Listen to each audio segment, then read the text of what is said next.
Новые стандарты жизни в жилом комплексе «Солнечный город Супер».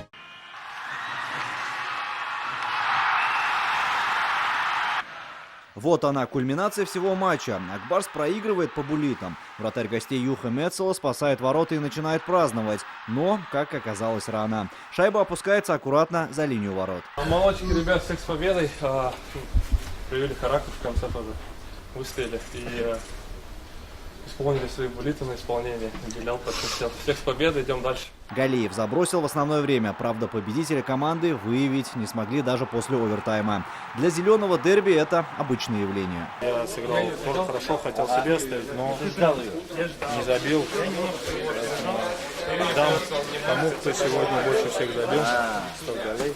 Кубок Чак-Чака остается в Казани уже в третий раз в этом сезоне. До конца регулярки зрители смогут насладиться этой битвой еще один раз. Хорошие команды здесь выясняют уже по буллитам, но, наверное, в плей-офф таких вещей не будет. Будем играть до конца, до шайбы.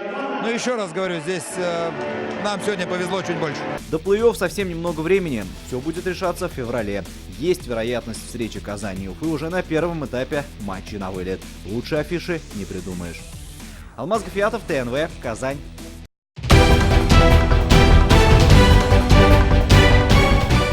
Все новости дня, выпуски программы «Новости Татарстана», программы и фильмы на сайте tnv.ru и на YouTube-канале ТНВ.